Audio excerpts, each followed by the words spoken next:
मुळात प्राणी संग्रहालय हे एक मनोरंजनाचं ठिकाण नसून ते एक शैक्षणिक केंद्र आहे, जिथे येऊन आपण प्रत्येक प्राण्याबद्दल किंवा पक्ष्यांबद्दल आपण माहिती मिळवू शकतो. कारण प्रत्येक वेळी जंगलात जाऊन त्याच्याबद्दलचा अभ्यास करणं हे सगळ्यांनाच शक्य नसतं.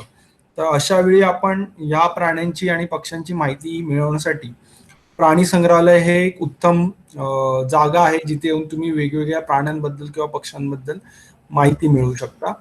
तर आपल्यामधले बहुतेक जण मुळात याआधी प्राणी संग्रहालयाच्या विरुद्ध म्हणजे प्राणी संग्रहालय का असावीत किंवा प्राणी संग्रहालय नकोत, याचं मूळ कारण कसं की पूर्वीची जी संकल्पना होती प्राणी संग्रहालयाची, हे जेल सारखे म्हणजे तुरुंगासारखे पिंजरे आपण बांधायचो किंवा ॲनिमल्सला नॅचरलिस्टिक हॅबिटॅट नव्हता. सिमेंट कॉन्क्रीटचे खोल्या असायच्या आणि त्यात पिंजऱ्यासारखे ते प्राणी बंदिस्त असायचे.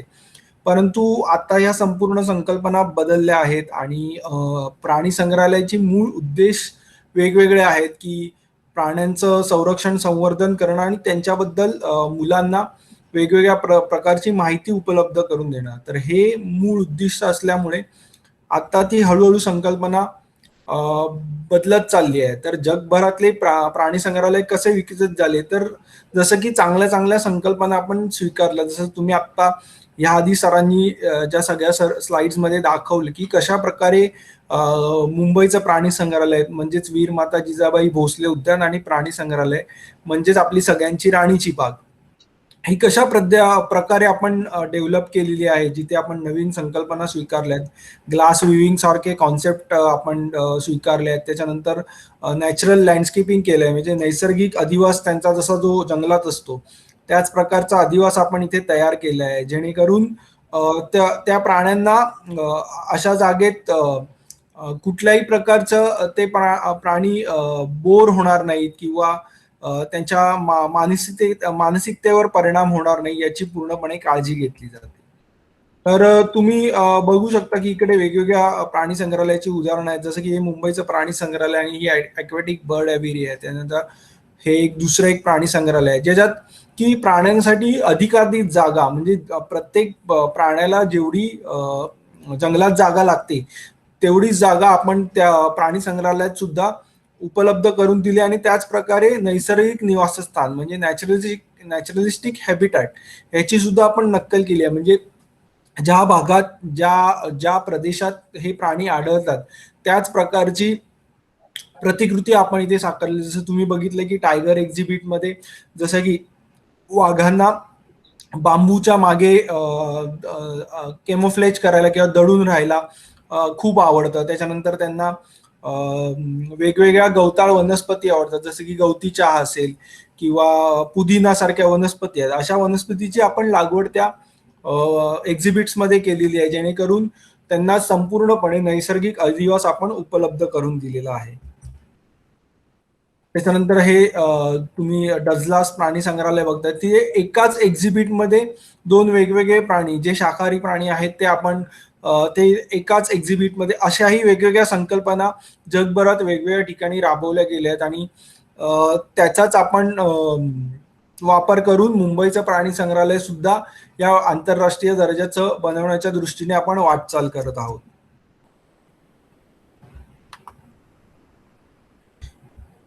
त्याच्यानंतर आज तंत्रज्ञान एवढं विकसित झालंय, तर त्याचाच वापर करून आपण जे प्राणी आहेत त्यांच्यासाठी उत्तम आरोग्य सेवा डेव्हलप केली आहे. जसं तुम्ही उजव्या बाजूला बघताय की मुंबई प्राणी संग्रहालयातला जो बिबट्या आहे त्याच्यावर बेशुद्ध करून उपचार केले जात आहेत.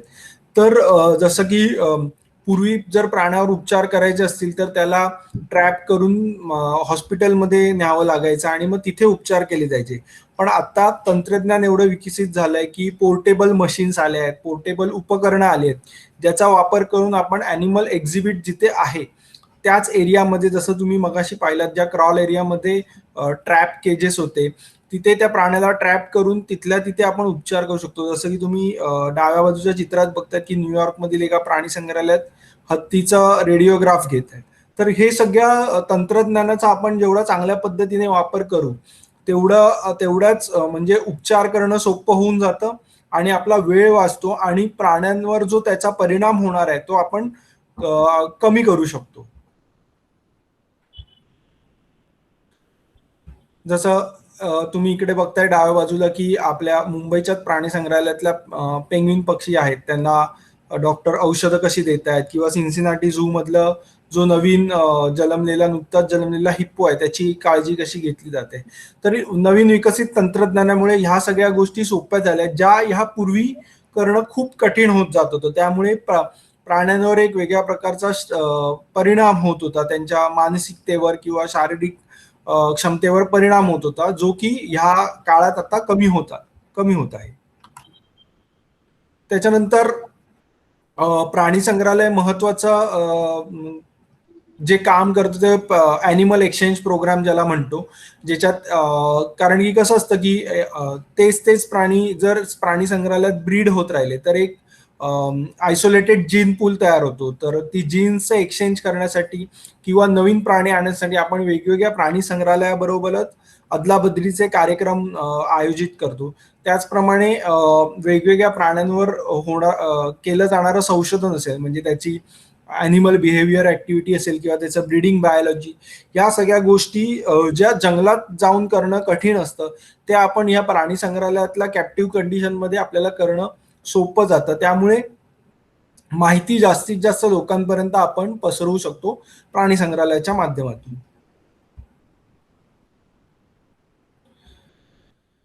त्यानंतर महत्वाचं जसं मी म्हटलं की ह्या सगळ्या गोष्टींमुळे संशोधन जे करतात त्यांना खूप मदत होते. त्याच्यानंतर जे वन्य प्राणी आहेत त्यांचं मेजरमेंट असणं किंवा त्यांची सगळी मोजमाप घेणं, मापदंड समजणं, त्यांचं ब्रीडिंग बायोलॉजी समजणं, त्यांचं बिहेवियर समजणं, याच्यासाठी प्राणी संग्रहालयात जे कीपर्स काम करतायत किंवा डॉक्टर्स काम करतायत त्यांना ह्या सगळ्या गोष्टी सोप्या होऊन जातात. त्याच्यानंतर जे वाईल्डमध्ये ह्या सगळ्या गोष्टी करणं खूप कठीण असतं, किंवा एखादा जर प्राणी आजारी असेल तर आपल्याला वाईल्डमध्ये त्या ॲनिमलचं बिहेवियर बघितल्याशिवाय आपल्याला कळणार नाही आणि त्याच्यासाठी आपल्याला जास्त वेळ द्यावा लागतो. परंतु प्राणी संग्रहालयामध्ये रेग्युलर मॉनिटरिंग बिहेवियरचं होत असल्यामुळे त्यांचा जर त्यांना काही दुखापत झाली किंवा ते आजारी असतील तर ह्यांचं डायग्नोस्ट करणं खूप सोपं आणि लवकर होतं. त्याच्या वर्तनाचा अभ्यास, जसं मी म्हटलं त्यांची बिहेवियर असतं, त्याचा अभ्यास करणं सुद्धा आपल्याला प्राणी संग्रहालयात सोपं होऊन जातं. त्याच्यानंतर जसं मी आधीच म्हटलं की संवर्धन आणि प्रजनन कार्यक्रम, कारण की बऱ्याचशा अशा जाती आहेत ज्या जगभरातून नष्ट झाल्यात किंवा नजीकच्या काळात बऱ्याचशा जाती या नष्टप्राय होण्याच्या मार्गावर येऊन ठेपलेल्या आहेत. तर अशा वेळी प्राणी संग्रहालय खूप महत्वाची भूमिका बजावतं. कारण प्रत्येक प्राणी संग्रहालयात कन्झर्वेशन ब्रीडिंग प्रोग्राम म्हणजे संवर्धन प्रजनन कार्यक्रम हा राबवला जातो. ज्या ज्या नष्टप्राय होणाऱ्या असतील किंवा एंडेंजर्ड स्पीशीज असतील त्यांच्यावर संशोधन करून त्याचं प्रजनन कॅप्टिव्ह कंडिशनमध्ये कशा प्रकारे होईल आणि मग त्या आपण जंगलामध्ये कशा पुन्हा रिइंट्रोड्यूस करू, त्या हे सगळे कार्यक्रम प्राणी संग्रहालयाच्या माध्यमातून केले जातात. तर काही प्राणी संग्रहालयामध्ये जसं की स्नो लेपर्ड असेल, रेड पांडा असेल, माऊस डिअर असेल, त्याच्यानंतर किंग कोब्रा असेल, अशा वेगवेगळ्या प्राण्यांची यशस्वी प्रजनन करून ते पुन्हा वाईल्डमध्ये आपण सोडलेले आहेत. ही काही जगभरातल्या आणि काही भारतातल्या प्राणी संग्रहालयातली उदाहरणं आहेत ज्यांनी सक्सेसफुली कॉन्झर्वेशन ब्रीडिंग प्रोग्राम हा करून दाखवलेला आहे. सो ही संपूर्ण लिस्ट आहे सेंट्रल झू ऑथॉरिटीची की कोणते कोणते प्राणी कोणत्या कोणत्या झूने कन्झर्वेशन ब्रीडिंग प्रोग्राम मध्ये त्याचं कॅप्टिव्ह मध्ये कन्झर्वेशन केलंय आणि त्याचं ब्रीडिंग प्रोग्राम सक्सेसफुली करून दाखवलेला आहे. सो ही वेगवेगळ्या प्राणी संग्रहालयाची लिस्ट आहे ज्याच्यात त्यांनी जसं माऊस डिअर असेल, पिग्मी टेल मंकी असेल, असे बरेचसे किंग कोब्रा असेल, ह्या सगळ्या प्राण्यांचं, सापांचं, पक्ष्यांचं आपण कन्झर्वेशन ब्रीडिंग वेगवेगळ्या भारतातल्या वेगवेगळ्या प्राणी संग्रहालयामध्ये अविरतपणे सुरू आहे.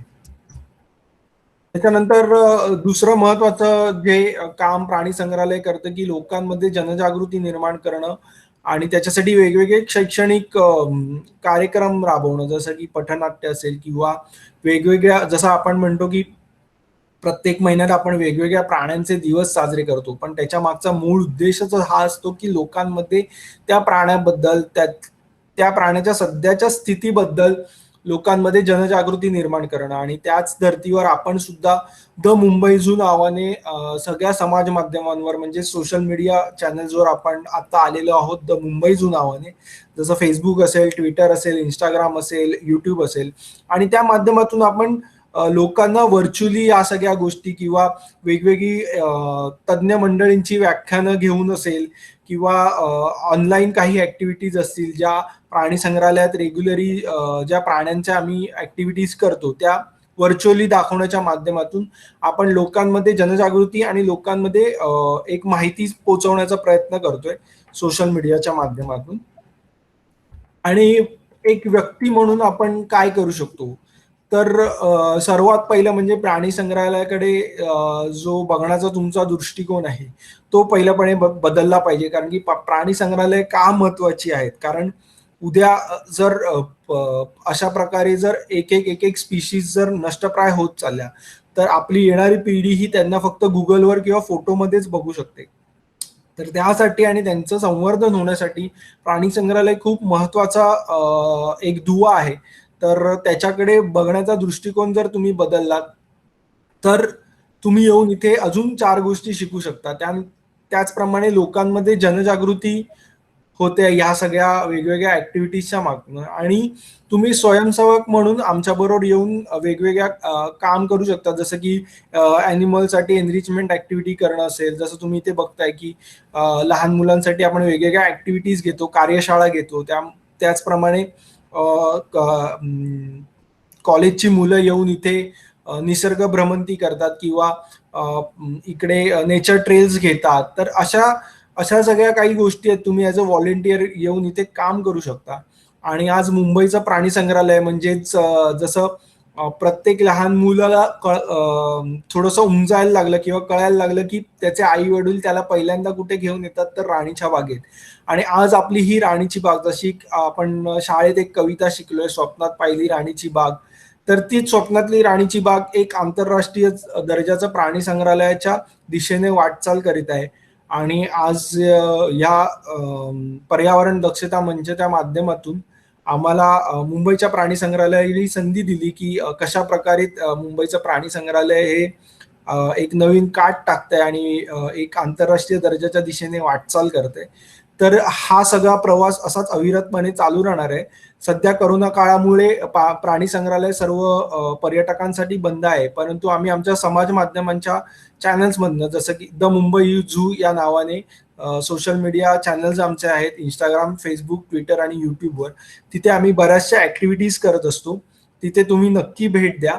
आणि तुम्हाला ह्याबद्दल इथले प्राणी असतील, इथले पक्षी असतील, इथल्या वनस्पती असतील, त्यांची फळं असतील, फुलं असतील, याच्याबद्दल आम्ही इत्थंभूत माहिती आमच्या समाज माध्यमांच्या पेजेसवर अपलोड करत असतो. तिथून तुम्ही ती माहिती घ्या. आणि जेव्हा किंवा करोनाचा काळ संपेल आणि प्राणी संग्रहालय सर्वांसाठी खुलं होईल, तेव्हा प्राणी संग्रहालयाला नक्की भेट द्या. मी पुन्हा एकदा वीरमाता जिजाबाई भोसले उद्यान आणि प्राणी संग्रहालयाच्या वतीने पर्यावरण दक्षता मंचाचे खूप खूप आभार मानतो, ज्यांनी आम्हाला या संधी दिली. आणि पुन्हा एकदा सर्वांचे मनपूर्वक धन्यवाद.